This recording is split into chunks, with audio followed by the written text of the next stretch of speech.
Hello, പുതിയൊരു വീഡിയോയിലേക്ക് എല്ലാവർക്കും വീണ്ടും സ്വാഗതം. അപ്പോൾ നമ്മളുടെ ജോബ് സെർച്ചിങ് സീക്വൻസിൽ വേറൊരു വീഡിയോ ആയിട്ടാണ് ഇന്ന് ഞാൻ വന്നേക്കുന്നത്. അപ്പോൾ വേറൊന്നുമല്ല, ഞാൻ നേരത്തെ ഒരു വീഡിയോ ഇട്ടിട്ടുണ്ടായിരുന്നു കവർ ലെറ്റർ ആൻഡ് CV പറ്റിയിട്ട്. അപ്പോൾ അതായത് നമ്മൾ ജോബ് സീക്കിംഗ് സൈറ്റായ സീക്കിലും ഇൻഡീഡിലും ഒക്കെ അപ്ലോഡ് ചെയ്യുമ്പോൾ നമ്മൾ എന്തൊക്കെ ഡോക്യുമെന്റ്സ് ആണ് സബ്മിറ്റ് ചെയ്യേണ്ടതെന്നും അത് എങ്ങനെയാണ് പ്രിപ്പയർ ചെയ്യേണ്ടതെന്നൊക്കെ ഞാൻ ഒരു ബ്രീഫായിട്ടുള്ള ഒരു ഡിസ്ക്രിപ്ഷൻ കൊടുത്തിട്ടുണ്ടായിരുന്നു. അപ്പൊ അതിനകത്ത് കുറച്ച് പേർക്ക് ഡൗട്ട് ഉണ്ടായിരുന്നു ഈ കവർ ലെറ്റർ എങ്ങനെയാണ് പ്രിപ്പയർ ചെയ്യേണ്ടതെന്നുള്ളത്. അപ്പോൾ നേരെ നമുക്ക് വീഡിയോയിലോട്ട് പോകാം.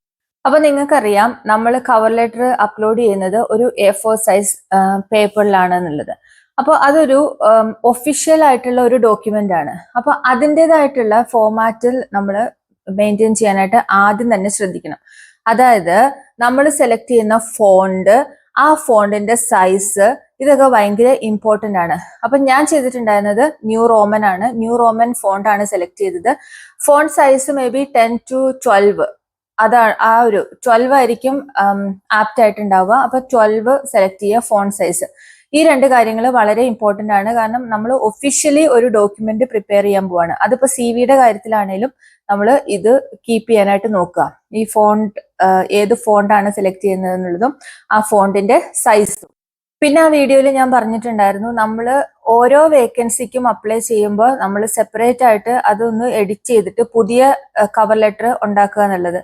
കാരണം നമ്മൾ ഇതിനകത്ത് മെയിൻലി നമ്മളെ അല്ല ഫോക്കസ് ചെയ്യുന്നത്. നമ്മൾ എന്തുകൊണ്ട് ആ ഒരു വേക്കൻസിക്ക് അപ്ലൈ ചെയ്യുന്നു, നമ്മൾ ഇൻസ്റ്റിറ്റ്യൂഷനെ ആണ് കുറച്ചും കൂടെ കൂടുതലായിട്ട് ഫോക്കസ് ചെയ്തിട്ട് അവർക്ക് എന്താണ് വേണ്ടത് അതാണ് നമ്മൾ ഈ കവർ ലെറ്ററിൽ കൂടെ കാണിക്കാനായിട്ട് ശ്രമിക്കുന്നത്. അപ്പോൾ നമ്മൾ ഒരു കോമൺ ആയിട്ട് ഒരു കവർ ലെറ്റർ ഉണ്ടാക്കി വെച്ചിട്ട് ആ ഒരു കവർ ലെറ്റർ എല്ലാവർക്കും അപ്ലോഡ് ചെയ്ത് കഴിഞ്ഞാൽ അത് സക്സസ്ഫുൾ ആയിക്കോണം എന്ന് ഇല്ല. അപ്പൊ അതുകൊണ്ട് തന്നെ നമ്മൾ ആ ഒരു അവരുടെ നീഡ് എന്താണെന്നുള്ളത് ആദ്യം അഡ്രസ് ചെയ്യാന്നുള്ള രീതിയിൽ ഇത് നമ്മൾ നമുക്ക് എഡിറ്റ് ചെയ്യാനുള്ള ഓപ്ഷൻ ഉണ്ട്. നമ്മൾ എല്ലാം മാറ്റണ്ട, പക്ഷെ അത് എഡിറ്റ് ചെയ്തിട്ട് നമ്മൾ അപ്ലൈ ചെയ്യുന്ന വേക്കൻസിക്ക് അനുസരിച്ചിട്ട് അതിന് ആപ്റ്റ് ആയിട്ടുള്ള രീതിയിൽ എഡിറ്റ് ചെയ്യാനായിട്ടും കൂടെ ശ്രദ്ധിക്കും. അപ്പോൾ കവർ ലെറ്ററിന്റെ ഒരു ഫോർമാറ്റ് ഞാൻ ഇവിടെ കൊടുക്കുന്നുണ്ട്.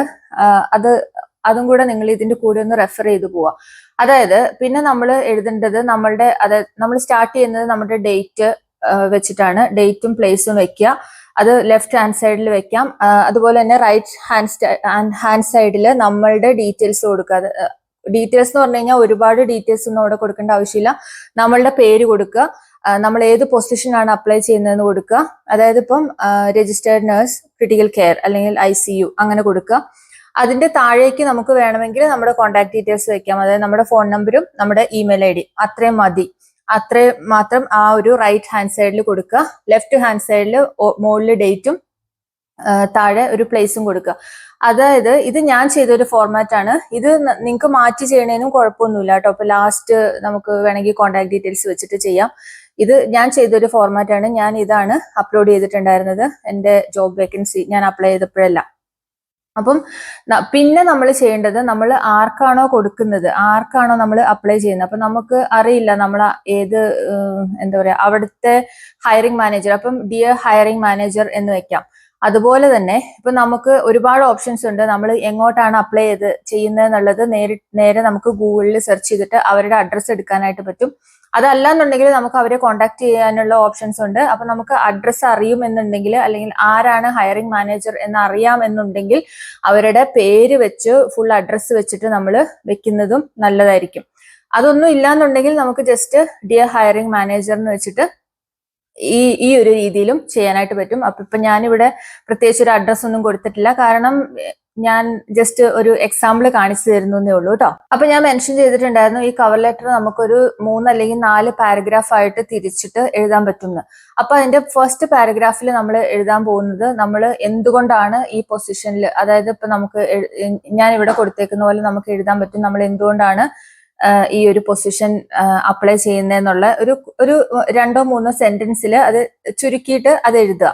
അപ്പോൾ അതായത് നമ്മൾ അവരുടെ ഇൻസ്റ്റിറ്റ്യൂഷനെ കുറച്ച് കുറച്ച് പൊക്കി എഴുതുക. അതായത് നിങ്ങളുടെ റെപ്യൂട്ടഡ് ആയിട്ടുള്ള ഈ ഒരു കമ്പനിയിൽ അല്ലെങ്കിൽ ഒരു ഹോസ്പിറ്റലിൽ ഞാൻ വർക്ക് ചെയ്യാനായിട്ട് ആഗ്രഹിക്കുന്നു, അങ്ങനെ ഇങ്ങനെയെന്നൊക്കെ പറഞ്ഞിട്ട് ഈ കാണുന്ന പോലെ ജസ്റ്റ് ഫോർ ആൻ എക്സാമ്പിൾ ആണ് കേട്ടോ ഇത്. ഞാൻ ഇത് കോപ്പി പേസ്റ്റ് ചെയ്യുന്നതിന് എൻകറേജ് ചെയ്യുന്നില്ല, പ്ലീസ് ഡോണ്ട് ഡു ദാറ്റ്. ഇത് ജസ്റ്റ് ഫോർ എ റെഫറൽ ആണ്. ഈ ഒരു രീതിയിൽ നമുക്ക് ആ ഒരു ഫസ്റ്റ് പാരഗ്രാഫ് സെറ്റ് ആക്കാൻ പറ്റും.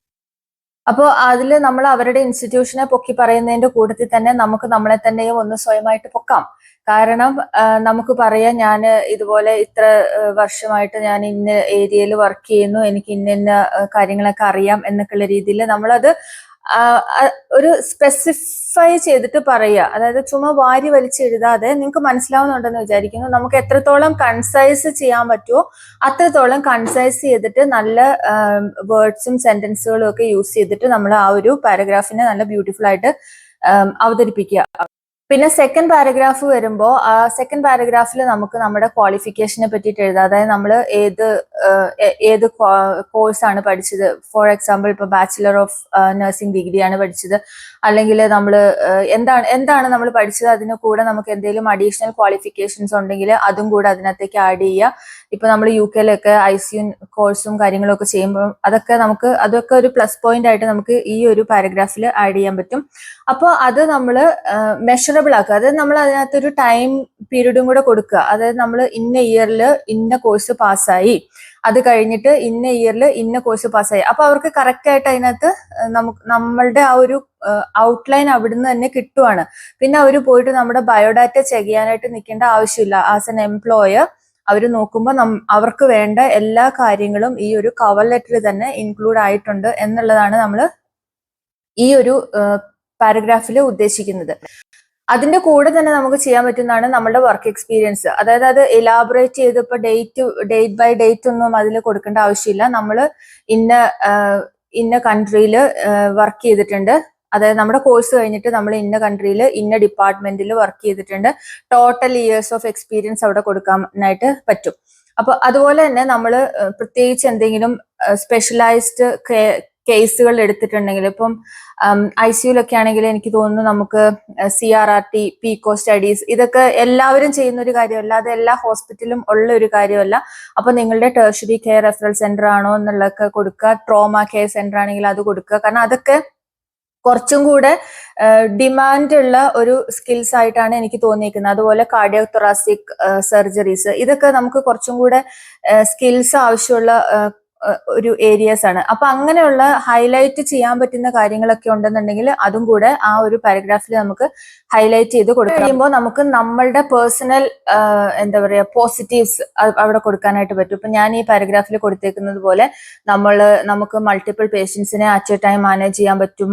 അതുപോലെ തന്നെ പല കോമോർബിഡിറ്റീസ് ഉള്ളവരെ എന്ന് പറഞ്ഞു കഴിഞ്ഞാൽ നമുക്ക് ആസ് എ നേഴ്സ് നമ്മൾ എന്തൊക്കെയാണോ ചെയ്യുന്നത് അത് നമ്മൾ ഒരു ബ്രീഫ് ആയിട്ടുള്ള ഡിസ്ക്രിപ്ഷൻ ആണ് നെക്സ്റ്റ് പാരഗ്രാഫിൽ നമ്മൾ കൊടുത്തേക്കുന്നത്. അത് കഴിഞ്ഞിട്ടുള്ള പാരഗ്രാഫിലും അതുപോലെ തന്നെയാണ് കൊടുത്തേക്കുന്നത്. As an ICU nurse I am good at this. അതായത് നമുക്ക് ടൈം മാനേജ്മെന്റ്, നമ്മളുടെ ബാക്കി ലീഡർഷിപ്പ് ക്വാളിറ്റീസ്, ഇങ്ങനെയുള്ള കാര്യങ്ങളൊക്കെ നമുക്ക് എന്തൊക്കെയാണോ എക്സ്ട്രാ നമ്മുടെ കമ്മ്യൂണിക്കേഷൻ സ്കിൽസ്, നമ്മളുടെ മാനേജിങ് കപ്പാസിറ്റീസ്, നമ്മൾ ഇതുപോലത്തെ ടീം ലീഡർ റോളൊക്കെ ചെയ്തിട്ടുണ്ടെങ്കിൽ അങ്ങനെയുള്ള കാര്യങ്ങളൊക്കെ ഇതിനകത്ത് ഈ ഒരു കവർ ലെറ്ററിൽ ഈ ഒരു പാരഗ്രാഫിൽ നമുക്ക് കൊടുക്കാനായിട്ട് പറ്റും. അതായത് നമ്മളുടെ കാര്യങ്ങൾ നമുക്കാണ് ഏറ്റവും കൂടുതൽ നന്നായിട്ട് അറിയുന്നത്. അപ്പൊ നമ്മൾ അത് എങ്ങനെയാണോ ഒരു എംപ്ലോയറിനെ കൺവിൻസ് ചെയ്യാൻ പറ്റുന്നത് ആ രീതിയിൽ നമ്മൾ കൺവിൻസ് ചെയ്തെടുക്കുക എന്നുള്ളതാണ് ബേസിക്കലി ഈ ഒരു കവർ ലെറ്ററും കൊണ്ട് ഉദ്ദേശിക്കുന്നത്.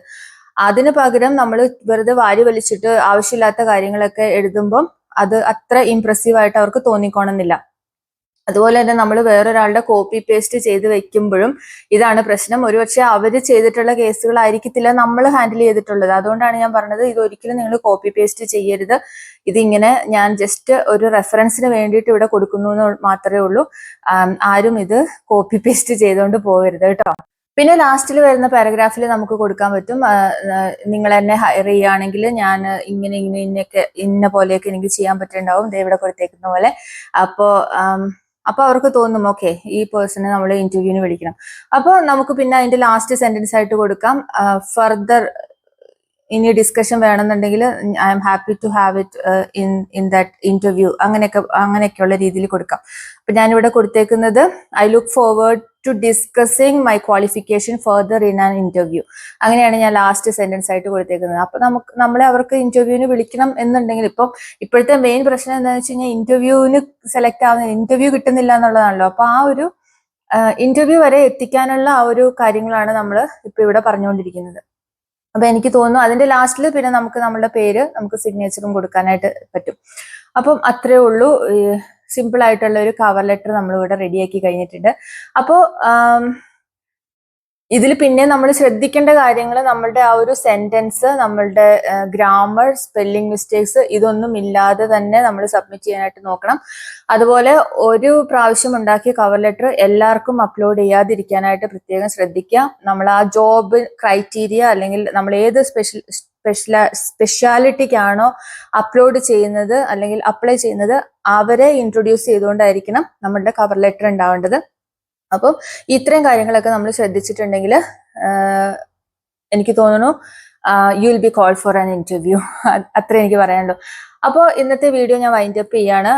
ഇപ്പോഴും ജോലി നോക്കിക്കൊണ്ടിരിക്കുന്ന എല്ലാവർക്കും ഓൾ ദി ബെസ്റ്റ്. നിങ്ങൾക്കും ഒരു ദിവസം വരും, ആരും നിരാശപ്പെടേണ്ട ആവശ്യമില്ല. നമുക്കെല്ലാം ഒരു സമയമുണ്ട്. അപ്പൊ അതുവരെ എല്ലാവരും keep trying. All the best to every one. Support ചെയ്യാത്തവരുണ്ടെന്നുണ്ടെങ്കിൽ സബ്സ്ക്രൈബ് ചെയ്ത് ലൈക്ക് ചെയ്ത് സപ്പോർട്ട് ചെയ്യുക. ഇതുപോലെയുള്ള വീഡിയോസുമായിട്ട് ഞാൻ വീണ്ടും വരുന്നതായിരിക്കും. അതുവരേക്കും എല്ലാവർക്കും bye. Thank you. Have a nice day every one.